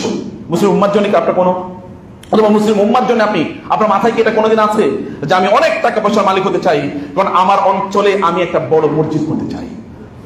এই মাথা কি আপনার কোনোদিন তৈরি হয়েছে? আমার অঞ্চলে আমি একটা মাদ্রাসা করতে চাই, এর কারণে আমার টাকা লাগবে। অথবা আমি দাওয়াতি কাজ করতে চাই, প্রচুর পরিমাণ দ্বীনি বই, আমি যেই সকল মানে বইগুলো মানুষের কাছে বিতরণ করা দরকার, সালফে সালেহিন বইগুলো আমি মানুষের মাঝে বিতরণ করার জন্য আমার কাছে ফান্ড লাগবে। কবে করেছেন এটা? আরবরা কিন্তু, আরবের আপনি বহু দোষ বলতে পারেন, হাজার হাজার কোটি টাকার বই তারা ফ্রি মানুষকে দিয়ে দিয়েছে। হাজার হাজার হাজার হাজার বিলিয়ন বিলিয়ন না ট্রিলিয়ন ডলারের বই তারা মানুষকে উন্মুক্ত করে দিয়েছে, যেগুলো আপনি কিনতে দেউলিয়া হয়ে যেতেন। তা আপনি কয়টা করেছেন বলেন? আপনি দিনের জন্য কি করেছেন? মসজিদে 5 টাকা দিতে গেলেই তো আপনি কয়েন খোঁজেন। 10 টাকার নোট না থাকলে আপনি টাকা দেন না। ভাঙতি নাই, ভাঙতি নাই মানে কি? কয় টাকার ভাঙতি নাই? কত টাকার ভাঙতি নাই? 10 টাকা নাই, এটা হলো ভাঙতি নাই। আমরা দিনের জন্য করেছি, সম্পদ মালিক হবেন দিনের জন্য মালিক হবেন, এটা মাথায় আপনাকে রাখতে হবে, এটা চিন্তা করতে হবে আপনাকে। আমি বলছি না যে দুনিয়াকে আপনি ঘৃণা করবেন না, দুনিয়ার মধ্যে ডুবে যাওয়া এর জন্য না হয়। ওমরও তখন গোটা অর্ধ পৃথিবী শাসন করেছে, তারপরেও কি তার দুনিয়ার মধ্যে তিনি ঢুকে যান নাই, দুনিয়ার মধ্যে তিনি ঢুকে যান নাই। দুনিয়াদার হওয়াকে আপনি অনেক সৌভাগ্য, তিনি খুবই মানে খুবই সৌভাগ্যবান। আলহামদুলিল্লাহ অনেক সৌভাগ্যবান আমি, কারণ আমার অনেক টাকা পয়সা আছে। কিন্তু এই টাকা পয়সা কেবল আপনার স্বার্থবাদী আত্মকেন্দ্রিক, কেবল নিজের জন্য আপনি কাজে লাগাচ্ছেন। এটা এই জাতীয় দুনিয়াদার হওয়া থেকে আল্লাহ তাআলা যেন আমাদেরকে রক্ষা করেন। সম্মানিত ভাইরা, আল্লাহ রাসূলকে বলেন নাই লাউ কানাতিদ দুনিয়া ইনদাল্লাহি জানাহা বাউদাতিন, যদি এই দুনিয়া মা সাকা মিনহা আল কাফিরা শুরবাতা মাইন, এই দুনিয়া যদি আল্লাহর কাছে একটা মশার ডানার পরিমাণ হতো, তাহলে কোনো কাফেরের এক ফোঁটা পানিও তিনি খাওয়াতেন না। এই দুনিয়ার সবচেয়ে বেশি প্রভাবশালী, সবচেয়ে সম্পদের মালিক তো কাফের। ওয়ালা তামুদ্দান্না ইলা মা মাত্তা'না বিহি আজওয়াজাম মিনহুম যাহরাতাল হায়াতিদ দুনিয়া লিনাফতিনাহুম ফি, ওদেরকে আমি অনেক সম্পদ দিয়েছি। আল্লাহ তার রাসূলকে বলছেন ওয়ালা তামুদ্দান্না, সাদ্দাওয়ালা নুন আছে, অবশ্যই অবশ্যই আপনার তাকানো উচিতই হবে না ওদের দিকে যাদেরকে আমি দুনিয়ার সম্পদ, প্রভাব, প্রতিপত্তি, প্রাচুর্য দিয়েছি। লিনাফতিনাহুম ফি, আমি এর মাধ্যমে ওদেরকে ফিতনায় ফেলতে চাই। ইন্নামা আমওয়ালুকুম ওয়া আওলাদুকুম ফিতনা ফাহদারুহু, ওদেরকে তোমরা ভয় করো, এগুলো তোমাদের জন্য ফিতনা, এগুলো তোমাদেরকে বিপদে ফেলবে। সম্মানিত ভাইরা, অতএব দুনিয়া আপনি কেন লক্ষ্য, কোন উদ্দেশ্যে আপনি এই দুনিয়া অর্জন করছেন? দুনিয়া থেকে আল্লাহ আপনাকে দূরে রেখেছেন, তার মানে আপনাকে দিনদারি করার জন্য অনেক সুযোগ আল্লাহ তাআলা করে দিয়েছেন। দুনিয়া যখন আপনার বাড়বে, তখন এনগেজমেন্ট বাড়বে, তখন মসজিদের প্রথম কাতারে আপনি থাকবেন না, তখন আর মসজিদে, তখন আর রাতে তাহাজ্জুদের নামাজ আপনি করতে পারবেন না, কারণ আপনি তখন দীর্ঘ রাত পর্যন্ত আপনি দুনিয়া নিয়ে ব্যস্ত থাকবেন। আপনি তখন মিটিং মিছিলে দোহাতেই হতে পারে, তখন তো থাকতে হবে, তখন আপনি দিনই জ্ঞান অর্জন করার সুযোগ পাবেন না, আপনি কোরআন তেলাওয়াতের সুযোগ পাবেন না আপনি। ফলে আল্লাহ তাআলা আপনাকে রক্ষা করেছেন এই দুনিয়ার বিভিন্ন ধরনের এঙ্গেজমেন্ট থেকে। তার মানে হচ্ছে আল্লাহ সুবহানাহু ওয়া তাআলা আপনাকে ভালোবাসেন। 2 নম্বর হচ্ছে আল্লাহ তাআলা আপনাকে এমন ভাবে আপনার জন্য আল্লাহর নিজস্ব একটা প্ল্যান আছে, ম্যানেজমেন্ট আছে। আল্লাহ আপনাকে কি করছেন, তিনি তৈরি করছেন। যেমনি আল্লাহ সুবহানাহু ওয়া তাআলা মুসা আলাইহিস সালামের জন্ম হয়েছে, ফেরাউন সিদ্ধান্ত দিয়েছে যত বনী ইসরায়েল যত ছেলে হবে সবাইকে হত্যা করা হবে। মুসার মায়ের কাছে আল্লাহ তাআলা ওহী পাঠালেন, তোমার সন্তানকে বক্সের মধ্যে ভরে তারপরে সমুদ্রে নিক্ষেপ করো। মা কি করেছেন, কি করেছেন? আমার সন্তান এরে বক্সে বইরা সমুদ্রে ফেলে দেবো মানে কি, নাকি? তিনি সত্যি বক্সে ভরেছেন, সমুদ্রে নিক্ষেপ করেছেন এবং তার মেয়েকে বলেছেন, যাও দেখো তো ভাইটা কই যায়। ছোট বোন দেখছে ভাই কই যায়, গিয়ে দেখা গেল যার ভয়ে তাকে সমুদ্রে নিক্ষেপ করেছে তার ঘরে গিয়ে তিনি উঠেছেন এবং ওই ঘরে এবার তিনি রাজপুত্রের মতো করে তিনি বড় হয়ে উঠছেন। আল্লাহর প্ল্যানটা বুঝতে হবে ভাই। This is the plan of Allah. এটা আল্লাহ সুবহানাহু ওয়া তাআলার প্ল্যান। আল্লাহ সুবহানাহু ওয়া তাআলা এই প্ল্যানে আল্লাহ আপনাকে বড় করতে চান এবং সেটা আপনাকে অবশ্যই অবশ্যই বুঝতে হবে। আল্লাহ সুবহানাহু আল্লাহর একনিষ্ঠভাবে এই কাজ থেকে আল্লাহ আপনাকে দূরে রেখেছেন। বহু লোক ওই চাকরিটা পেলে আমার জীবন শেষ হয়ে যেত, এখন তিনি বলছেন, কিন্তু তখন বলছেন আহার এই চাকরিটা পাইলে আমার জীবনটা কত উন্নত হতো, ওই ব্যবসাটা করলে আমার জীবনটা উন্নত হতো। পরে বলছেন না, ওইটা না পেয়ে ভালো হয়েছে। আপনি জানেন না, আপনি পরে বুঝতে পারেন এটি। সে কারণে আল্লাহ সুবহানাহু ওয়া তাআলা তার আপনার শরীর, আপনার অন্তর এবং আপনার জিহ্বা, আপনার গোটা অস্তিত্বকে তার জন্য নিবেদিত করতে চান। এ কারণে আল্লাহ সুবহানাহু ওয়া তাআলা দুনিয়ার বিভিন্ন জিনিস থেকে আল্লাহ তাআলা আপনাকে রক্ষা করেন। মনে রাখবেন রাসূল সাল্লাল্লাহু আলাইহি ওয়াসাল্লাম বলেছেন, ইন্নাল্লাহা কাসামা বাইনাকুম আখলাকাকুম কামা কাসামা বাইনাকুম আরযাকাকুম। আল্লাহ তাআলা তোমাদের মধ্যে আখলাকগুলো বণ্টন করে দিয়েছেন, যেমনি ভাবে তোমাদের মাঝে রিজিক বণ্টন করে দিয়েছেন। রিজিক যেমন বণ্টন হয় আপনি কতটুকু পাবেন আল্লাহ জানেন, নির্ধারণ করেছেন। আখলাক কতটুকু আপনি পাবেন সেটাও আল্লাহ নির্ধারণ করে দিয়েছেন এবং সেই কারণে আখলাক যেন আপনাদের সুন্দর হয় সেই কারণে আল্লাহ সুবহানাহু ওয়া তাআলা কখনো কখনো আপনাকে দেন, কখনো কখনো দেন না। মনে রাখবেন আল্লাহ যাকে ভালোবাসেন, যাকে ভালোবাসেন না এমন সবাইকে আল্লাহ তাআলা দুনিয়া দেন, কিন্তু আখিরাত কেবল আল্লাহ তাআলা তাকেই দেন যাকে আল্লাহ সুবহানাহু ওয়া তাআলা ভালোবাসেন।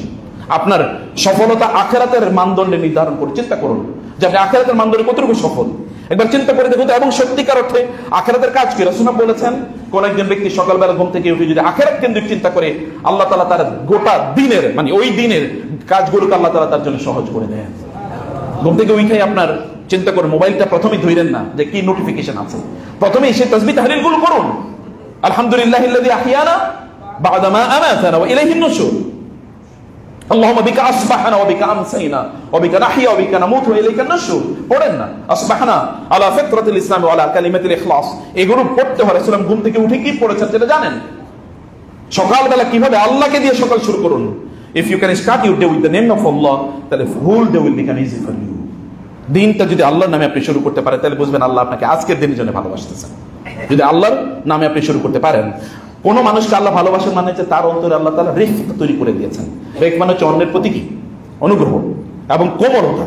কিছু কিছু লোক আছে প্রচন্ড হার্ড, কথা বললো মানে হচ্ছে না কাউকে মারবে, ঝগড়া বিবাদ করবে, মানে টাইপ না তার ঘরে কোনো কারোর সাথে সুন্দর করে কথা বলে না বাইরে কারোর সাথে সুন্দর করে কথা বলে।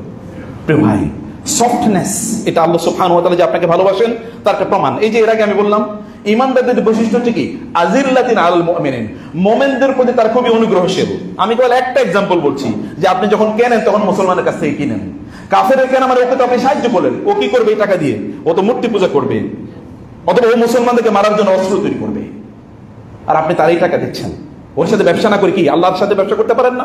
আল্লাহর সাথে ব্যবসা মানে আপনি মুসলমানকে ভালোবাসা মানে হচ্ছে কি কিয়ামতের দিন আল্লাহ সুবহানাহু ওয়া তাআলা বলবেন কারা অন্য মুসলমানকে ভালোবেসেছিল আমার জন্য আসো, এবং আল্লাহ তাআলা এরকম একটা মিম্বরে তাকে বসিয়ে দেবেন যে মিম্বর থেকে কেবল আলো পড়তে থাকবে, আলো ছুটতে থাকবে চারিদিকে। নবীরা পর্যন্ত বলবে এই লোককে এরকম সিংহাসন থেকে বসিয়ে দেওয়া হয়েছে রাজার মতো কে? তখন আল্লাহ তার পক্ষ থেকে জানানো হবে এ আমার জন্য অন্য মুসলমানদের ভালোবাসত। ডু ইট, এটা করেন প্লিজ। মুসলমানদের মধ্যে আবদ্ধ এই অঞ্চলটা যদি মুসলমানরা কেবল নিজেদের মধ্যে ব্যবসা করে এই অঞ্চলে সবচেয়ে বেশি ধনী কারা হয়ে যাবে? মুসলমানরা হয়ে যাবে না? সেটা এটা আমাদের করা দরকার। এটা আল্লাহ সুবহানাহু ওয়া তাআলা সে কথা বলেছেন। এবং আল্লাহ সুবহানাহু ওয়া তাআলা একজন বান্দাকে ভালোবাসা মানে হচ্ছে জমিনে তার জন্য একটা কবুলিয়ত তৈরি হয়। জমিনে তার জন্য কি হয়? কবুলিয়ত তৈরি হয়। রাসূল সাল্লাল্লাহু আলাইহি ওয়াসাল্লাম বলেছেন, আল্লাহ তাআলা বলেন আমার বান্দাকে আমি ভালোবাসি, আমার বান্দা আমার নিকটবর্তী হয় কিসের মাধ্যমে? ফরজ কাজের মাধ্যমে। এবং সে আমার নিকটবর্তী হতেই থাকে নফল কাজের মাধ্যমে। যখন সে নফল কাজ আদায় করে, নফল যেমন আপনি ফরজ ইবাদত করছেন তার পাশাপাশি নফল করছেন, নফল আদায় করছেন। আজকে এশরাকের নামাজ পড়ছেন কয়জন? হাত তোলার দরকার নেই, তার নফল আদায় করেন। কালকে তাহাজ্জুদের নামাজ কয়জন পড়েছেন? আমি জানি না। মসজিদে ঢুকে 2 রাকাত নামাজ কয়জন করেছেন? ফজরের সুন্নাত কয়জন আদায় করেছেন? মানে ইউ জাস্ট ইমাজিন যে আপনি আল্লাহর কাছাকাছি পৌঁছতে পারতেছেন কিনা। এবং রাসূল সাল্লাল্লাহু আলাইহি ওয়াসাল্লাম বললেন, যখন আল্লাহ তাআলা ওই ব্যক্তি যখন নফল আদায় করা শুরু করে, তখন আল্লাহ তাআলা তাকে ভালোবাসেন। আল্লাহ যখন তারে ভালোবাসেন, তখন জিবরিলকে ডাকেন, বলেন, জিবরিল, আমি এই লোকটারে ভালোবাসি, তুমিও তারে ভালোবাসো। জিবরিল এবার পুরো আসমানবাসীকে বলে দেয়, হে আসমানবাসী, আল্লাহ তাআলা এই লোকটারে ভালোবাসেন, ফাহিব্বুহু, তোমরাও সবাই তাকে ভালোবাসো। আসমানে কত বিলিয়ন ট্রিলিয়ন ট্রিলিয়ন ফেরেশতা আছে, এর কোনো হিসাব আছে? আল্লাহ ছাড়া কেউ জানে না। এই ফেরেশতারা যখন তাকে ভালোবাসে, এরপরে ফায়ুদাউ লাহুল কুবুল ফিল আরদি, হাদিসে এসেছে, হাদিসে, অতঃপর ওই ব্যক্তির জন্য আল্লাহ সুবহানাহু ওয়া তাআলা জমিনে কবুলিয়ত তৈরি করে দেন। লোকেরা এবার তার জন্য দোয়া করে, তাকে ভালোবাসে, তার প্রশংসা করে, অথবা লোকেরা তার শ্রদ্ধা করে, ইত্তকার তিনি তখন পেতে থাকেন। জমিনবাসী তখন তার জন্য দোয়া করে, পিঁপড়াও তার জন্য দোয়া করে, পাখিগুলো তার জন্য দোয়া করে থাকে। আমি এমন অনেক লোকের জানি, আরব বিশ্বে বিভিন্ন সময় বিভিন্ন জায়গায় গিয়েছি, মক্কার কাছে ওইখানে অথবা বাইতুল্লাহতে নামাজ পড়ছি, এমন সময় কেউ একজন এসে বলতেন, শেখ বা স্যার, শেখ অমুকের জন্য না আমি সেজদার মধ্যে কেঁদে দোয়া করছি। আমার তখন মনে হয় যে আল্লাহ তাআলা এই লোকগুলোকে কি এলিট বানাইছে, যে আরেকজন লোক সেজদায় পড়ে এদের জন্য কেঁদে দোয়া করে। আবার এমন লোক আছে সেজদায় পড়ে ওদের জন্য বদদোয়া করে, আল্লাহ ওরে তুমি ধ্বংস করে দিন না, এরকম আচ্ছা। আল্লাহ রাসূল সাল্লাল্লাহু আলাইহি ওয়াসাল্লাম বলেছেন, যখন আল্লাহ তাআলা কাউকে ভালোবাসেন, তখন আল্লাহ সুবহানাহু বলেন, আমি তার হাত হয়ে যাই, যে হাত দিয়ে সে ধরে। কথাটা বুঝেন না? এটা সহিহ হাদিস, তো বানোয়াট কোনো বক্তব্য না, হাদিসে কুদসি এবং সহিহ বুখারীর বর্ণনা। আল্লাহ বলছেন, আমি তখন তার হাত হয়ে যাই, যে হাত দিয়ে সে ধরে। হাত দিয়ে ধরা মানে কি? তখন সে হারাম কোনো জিনিস ধরবে না, হারাম কোনো পণ্য ধরবে না, হারাম কোনো জিনিসের দিকে হাত বাড়াবে না, এই হাত দিয়ে কোনো ক্ষতি করবে না, হাত কোনো ক্ষতি এর দিকে আগাবে না। তখন আল্লাহ ওইদিকে আগাইলে, যে রাসূল সাল্লাল্লাহু আলাইহি ওয়াসাল্লাম বলেছেন, মানে রাসূল সাল্লাল্লাহু আলাইহি ওয়াসাল্লামের ব্যাপারে এরকম ছোটবেলা তার গল্প হালিমা সাদিয়া এবং অন্যরা বলছেন যে ছোটবেলায় তিনি একবার এমন হয়েছিল যে কোন একটা জায়গায় ঘর নির্মাণ বা ইত্যাদি কিছু হবে, বা কোনো খেলাধুলা এরকম কিছু। তো আরবের ছোট বাচ্চারা, আমি গ্রাম অঞ্চলে এটা দেখেছি, ছোট বাচ্চারা লুঙ্গি কি করতো, এই গলার সাথে এরকম পেঁচিয়ে তারপরে ওরা খেলতো। এর মধ্যে কিন্তু নিচে কিছুই নাই, পুরা সদর গাঁথ, বুঝতে পারছেন? তিনি বলেন যে আরবের লোক বাচ্চাগুলো এরকম করতো, ইজারটাকে এরকম গলার সাথে বাইদা করতো। আমি একবার ইজারটাকে তুলতে গেলাম, হঠাৎ করে মনে হলো কেউ আমাকে ধাক্কা দিচ্ছে। ধাক্কা দেওয়ার পরে আমি পড়ে গেলাম, আমি আর হুশ ফিরে, আমার আর হুশ নাই। কিছুক্ষণ পরে আমি দেখলাম যে না, আমি মানে আমার কাপড় চোপড় সব ঠিক আছে। আল্লাহ সুবহানাহু ওয়া তাআলা ছোটবেলা থেকে তাকে রক্ষা করেছেন। আপনি বলেন এটা কেমন কথা? হ্যাঁ, এই যে ঈসা আলাইহিস সালামকে ছোটবেলা, যে মুসা আলাইহিস সালামকে ছোটবেলা থেকে রক্ষা করেছেন, আল্লাহ তাআলা এটা করেন। হ্যাঁ, মায়াতুল্লাহ, আল্লাহ তাআলা এইভাবে রক্ষা করেন যাকে আল্লাহ তাআলা বড় করবেন। সম্মানিত ভাই, আমি যে কথা বলছিলাম যে তখন তার হাত, আল্লাহ বলে আমি তার হাত হয়ে যাই, আমি তার চোখ হয়ে যাই, যে চোখ দিয়ে সে দেখে। তখন আর আপনি ইউটিউবে হারাম কন্টেন্ট দেখবেন না, তখন আর ফেসবুকে মহিলাদের উলঙ্গ ছবি দেখবেন না। যদি আল্লাহ আপনাকে, তাহলে আপনি জাস্ট দেখেন, মিলায়া দেখেন আল্লাহ সুবহানাহু ওয়া তাআলা ভালোবাসা আপনার প্রতি আছে কিনা। এবং রাসূল সাল্লাল্লাহু আলাইহি ওয়াসাল্লাম বলেন, আল্লাহ তাআলা বলেন, আমি তার কান হয়ে যাই, যে কান দিয়ে সে শোনে। তখন সে কান দিয়ে তেলাওয়াত শোনে, জিকির শোনে, এবং সেই গান, বাদ্য, হারাম কথা এগুলো থেকে তখন সে বিরত থাকে। আপনার বাসায় অথবা আপনার অফিসে আলোচনা করেন কি? কেবল বাংলাদেশের রাজনীতি অথবা বিভিন্ন মানুষের গীবত, এগুলো ছাড়া কি আছে? আপনি যদি প্রতিদিন একজন করে লোকের গীবত করেন, তাহলে বছরে কয়জন? 365। আপনি তো 10 বছর বেঁচে থাকেন, তাহলে কতজন? 3650 জন। আর যদি 20 বছর বেঁচে থাকেন, আর 50 বছর বেঁচে থাকেন, আচ্ছা কিয়ামতের দিন 50 বছরের এরকম ধরেন, তারা 50,000 লোক লাইন ধরে দাঁড়ায় আসছে। এ কি ব্যাপার, ঘটনা কি? তারা বলবে, আল্লাহ এই লোক আমাদের বিরুদ্ধে গীবত করছে, অতএব তার সওয়াব আমাদেরকে দিয়ে দাও। তখন হবে কি কিয়ামতের দিন? কি হবে সেদিন? আর এগুলো কি এমনি যাবে নাকি?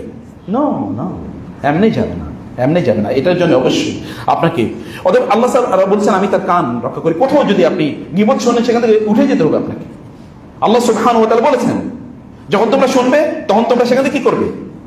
সেখানে তোমরা বসবে না। ফালা তাকউদু মাআহুম হাত্তা ইয়াখুদু ফি হাদিসিন গায়রিহি।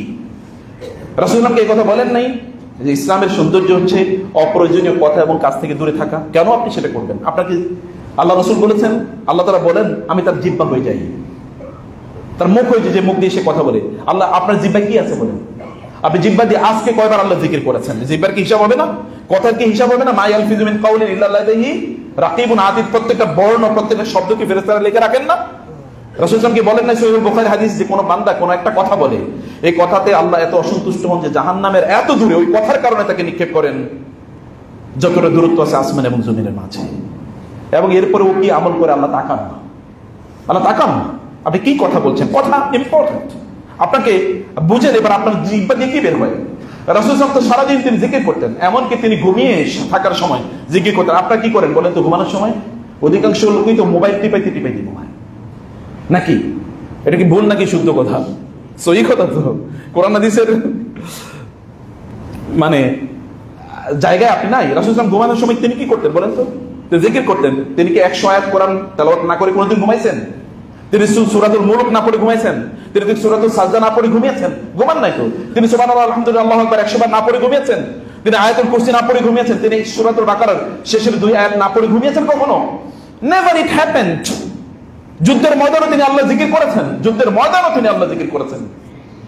বদরের যুদ্ধ সংগঠিত হবে, যুদ্ধ চলছে, ওমর আবু বকর রাদিয়াল্লাহু আনহু দৌড়ে আসেন। কতক্ষণ পর পরে তিনি রাসূলকে এসে দেখেন তিনি কি করছেন। এ দেখলেন তিনি সিজদায় লুটিয়ে পড়ছেন, কাঁদছেন, সিজদায় লুটিয়ে পড়ছেন, বলছেন ইয়া হাইয়ু ইয়া কাইয়ুম, ইয়া হাইয়ু ইয়া কাইয়ুম, ইয়া হাইয়ু ইয়া কাইয়ুম। সিজদায় যুদ্ধ চলছে, তিনি সিজদায় তিনি লুটিয়ে পড়ছেন ইয়া হাইয়ু ইয়া কাইয়ুম। বারবার আবু বকর বলেন আমি যতবারই গেছি রাসূলকে দেখার জন্য তার কোনো ক্ষতি হচ্ছে কিনা, ততবারই দেখি সিজদায় লুটিয়ে পড়ে তিনি বলছেন ইয়া হাইয়ু ইয়া কাইয়ুম, ইয়া হাইয়ু ইয়া কাইয়ুম। যুদ্ধের ময়দানে কেবল অস্ত্র দিয়ে যুদ্ধ করা যায় না। সবচেয়ে বড় শত্রু হলো শয়তান। ওকে দূর করতে হলে তো আপনাকে আল্লাহ জিকির করা লাগবে। ওয়ালা ইয়াজালু লিসানুকা রাতাবান মিন যিকরিল্লাহ কিয়ামান ওয়া কুউদান ওয়া আলা জুনুবিহিম ওয়ালা জুনুবিকুম ওয়ালা জুনুবিহিম। তারা দাঁড়িয়ে বসে এবং তাদের শোয়া বসে তারা আল্লাহ জিকির করে। প্রিয় ভাইরা, আমি অনেক লম্বা আলোচনা আমি শর্ট করে 1 মিনিট 2 মিনিটের মধ্যে যে কথাটি আপনাকে সামারাইজ করতে চাই। আল্লাহ সুবহানাহু ওয়া তাআলা আপনাকে ভালোবাসেন। এটি আল্লাহ সুবহানাহু ওয়া তাআলা তিনি যখন আপনি দেখবেন আপনি কোনো ভালো কাজ অব্যাহতভাবে করছেন, তাহলে বোঝা যাবে যে আপনি আল্লাহ সুবহানাহু ওয়া তাআলা আপনাকে ভালোবাসেন। কিন্তু আপনি আল্লাহরে ভালোবাসেন কিনা এটা কেমনে বুঝবেন? আপনি আল্লাহকে ভালোবাসবেন বাসেন কিনা এটি আপনি কিভাবে বুঝবেন? এর মধ্যে আল্লাহ সুবহানাহু ওয়া তাআলা এর ইবাদতে আপনি কতটা আন্তরিক সেটি অবশ্যই দেখতে হবে যে আপনি আল্লাহ সুবহানাহু ওয়া তাআলার ইবাদতে কতটুকু আন্তরিক।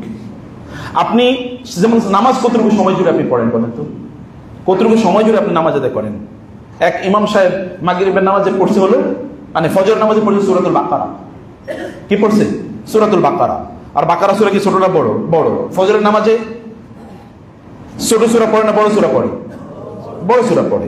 এখন বড় সূরা পড়েছে আর বাকারা মানে তো গাবি, সে আরব লোক বেদুইন, সে পড়ে গেল। এরপরে তো জোহর আসর তো আর কি জোরে সূরা পড়ে না, আস্তে সূরা পড়ে।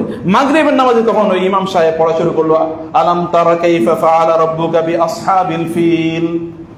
ওই লোক ওইখানে উনি পিছনে ছিল, ওইটা শুনে উনি পালাইছে নামাজ ছাড়িয়া। বলে যে ফজরের নামাজে বাকারা সূরা পড়ছে, এইটাই যদি এত বড় হয় তাহলে ফিল এর সূরাটা না যে কত বড়। ফিল কি? ফিল তো হাতি, হাতির সূরা কি ছোট হবে নাকি? এটা তো আরো বড় হবে। এগুলো জন্য সে লোক পালাইছে। আপনারাও তো নামাজ একটু লম্বা কেন হয়ে গেল, এটা আপনাদের মাথা ব্যথার কারণ, অন্য কোনো কারণ একেবারে আমাদের মধ্যে কাজ করে না। প্রিয় ভাই, এইটা একটা লম্বা আলোচনাটা থাকুক, অন্য কোনো সময় যদি আসি তখন এই আলোচনাটা করবে, এটা রেখে দিলাম। শুধুমাত্র আল্লাহ সুবহানাহু ওয়া তাআলা কে আপনি ভালোবাসেন কিনা এটা প্রমাণ হলো আল্লাহর প্রতি আপনি কতটুকু এগিয়ে যাচ্ছেন। আল্লাহর ইবাদত আপনার মজা লাগে কিনা, কোরআন তেলাওয়াত আপনার মজা লাগে কিনা। নামাজ যখন আপনি সিজদায় লুটিয়ে পড়েন তখন মনে হয় যে আমি আরো 10 বার 20 বার তাসবিহ পড়ি, আরো লম্বা করে আমি তাসবিহ পড়ি। আচ্ছা, রাতের বেলা আপনি কখন ইবাদত করেছেন বলেন তো? সর্বশেষ রাতের বেলা, সর্বশেষ রাতের বেলা কখন ইবাদত করেছেন আপনি? এই কারণে হাসান আল বসরি রাহমাতুল্লাহকে যখন প্রশ্ন করা হলো, ইয়া হাসান, যারা কিয়ামুল লাইল করে অথবা যারা তাহাজ্জুদে নামাজ আদায় করে তাদের চেহারা এরকম সুন্দর হয় কেন? তিনি বলেন ওরা যেহেতু একটা সময়ে একাকী আল্লাহ সুবহানাহু ওয়া তাআলাকে দিয়ে দিয়েছেন, এখন আল্লাহ সুবহানাহু ওয়া তাআলার চেহারার মধ্যে নূর তৈরি করে দিয়েছেন। রাতের বেলা ইবাদত করলে আলাদা কসমেটিক্স ব্যবহার করা লাগে না। যারা ইবাদত করে রাতের বেলা জিজ্ঞেস করে দেখেন তাদের কসমেটিক্স লাগে কিনা। আদৌড়ে আপনাদের কসমেটিক্সের পিছনে, যেমন আমার বোনরা আছে, কসমেটিক্সের লাগবে না, আপনি রাতের বেলা ইবাদত করুন, আল্লাহ তাআলা এমনি সুন্দর করে দেবেন। সুন্দর কেবলমাত্র চেহারা সাদা হওয়া না, চামড়া সাদা হওয়া না, সুন্দর তো ভিন্ন জিনিস, আরো একটা ভিন্ন জিনিস। সেটা আপনাকে বুঝতে হবে। সে জায়গায় আপনার রবের সাথে আপনার সময় কাটাতে হবে। আপনার মন আকুল হয়ে থাকে কখন আপনি একাকী আপনার রবের সাথে সময় কাটাতে পারবেন। ঘরটা যখন নির্জন হয়ে যায় তখন আপনি 2 রাকাত নামাজ আদায় করেন, পড়েই দেখেন, প্লিজ করেই দেখেন। ইবনে কাইয়িম রাহিমাহুল্লাহ বলেছেন আমাদের মন খারাপ হলে আমরা আমাদের উস্তাদ ইবনে তাইমিয়ার কাছে যেতাম। তখন তিনি কারাগারে বন্দী। কারাগারে যাওয়ার পর যখন দেখতাম ওনার চেহারাটা হাস্যোজ্জ্বল, জিজ্ঞেস করতাম ইয়া শেখ, এত উজ্জ্বল চেহারা, আপনি এত হাসি খুশি? বলে হাসি খুশি হবে না, আমি তো এখন দুনিয়ার সকল ধরনের জটিলতা থেকে মুক্ত হয়ে এই কারাগারে কেবল আমার রবের সাথে এক্সট্রা সময় কাটাইতে পারতেছি। বলে ওই কথা শোনার পর থেকে মন ভালো হয়ে যেত, কয়েকদিন পর পরেই মন খারাপ হলে একটু সেখানে দিয়ে দেখে আসতাম, এরপরে মন ভালো থাকতো অনেকদিন। আল্লাহ সুবহানাহু ওয়া তাআলার সাথে সময় কাটানোর মজা আছে। এই মজাটা যারা ফেল করে না, কোনোদিন পায় না, তারা আল্লাহকে ভালোবাসে দাবি কেমনে করে? দাবি তো বহুত মানুষই বহুত কিছু করে, অধিকাংশ মানুষের দাবি কি মিথ্যা, এবং আমাদের এরকম দাবি যেন মিথ্যা না হয়। মহান আল্লাহ সুবহানাহু ওয়া তাআলা আমাদেরকে সেভাবেই তার প্রতি ভালোবাসার দাবিতে যেন সত্যবাদী হতে পারে, আল্লাহ তাআলা সেই তৌফিক দান করেন। আল্লাহুম্মা আমিন। আকুলু কওলি হাযা ওয়া আস্তাগফিরুল্লাহ লি ওয়া লাকুম ওয়া লিসাইরিল মুসলিমিন ফাস্তাগফিরুহু ইন্নাহু হুয়াল গফুরুর রহিম।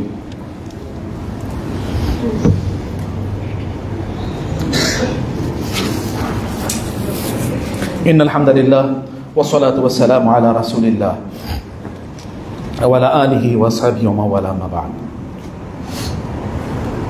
فقد قال الله سبحانه وتعالى في القرآن المجيد وفرقان الحميد: يا أيها الذين آمنوا صلوا عليه وسلموا تسليما إن الله وملائكته يصلون على النبي يا أيها الذين آمنوا صلوا عليه وسلموا تسليما اللهم صل على محمد وعلى آل محمد كما صليت على إبراهيم وعلى آل إبراهيم إنك حميد مجيد اللهم بارك على محمد وعلى آل محمد كما باركت على إبراهيم وعلى